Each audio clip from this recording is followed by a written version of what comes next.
السلام عليكم. أهلا بكم بقناتي. وصفتنا اليوم طبق دجاج مفيد للعزائم والمناسبات. أتمنى الفيديو ينال إعجابكم.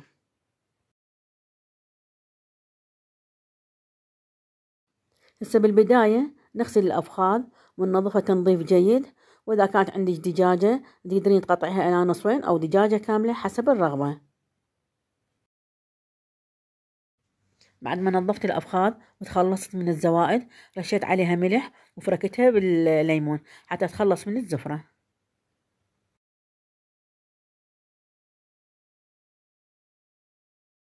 هسه راح أحضر الحشوة: بصل مقرمش، بوتيتا مكعبات، بازاليا وجزر وشعرية وبعض المكسرات، لأن كل واحدة حمستها على جهة وأخليهن كل واحدة بإناء.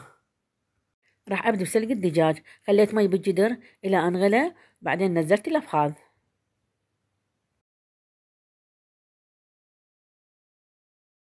تخلصت من الرغوة، بعدين أضيف البهارات: ورق غار، عود قرفة، هيل، كمون، زنجبيل، نمو، بصرة. بعدين أضيف قليل من الكركم والملح. أول مرة نخليه على نار عالية، وبعدين أخليه على نار وسط وأغطي الجدر وأتركه.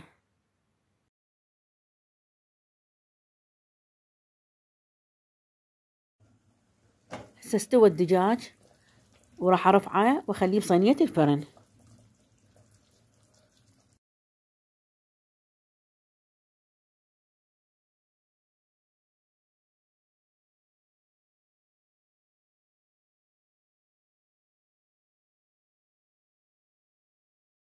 هسه حبايبي راح أخلط صبغة الزعفران والليمون حتى يعطي لون للدجاج.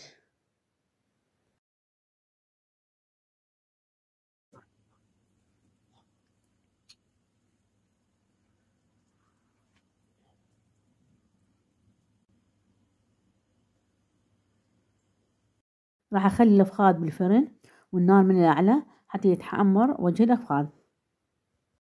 هسه حبايبي راح أحضر التمن. خليت مي بالجدر إلى أن غلى، نزلت التمن، بعدين نزلت ملح وقليل من الزيت.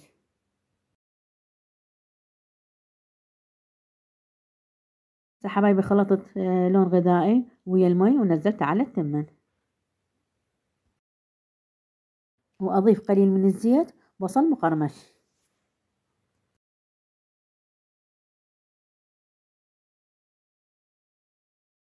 هسه راح أخلط الحشوة وأضيف بهارات 7 وهيل مطحون، وأخلط الحشوة خلط جيد.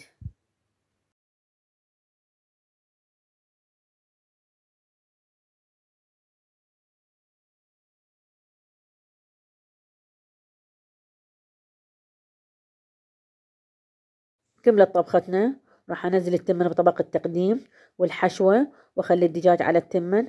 راح أزين الطبق باللوز المحمص أو أي المكسرات اللي تعجبكم. لا تنسونا باللايك ومشاركة الفيديو مع الأصدقاء، وألف عافية.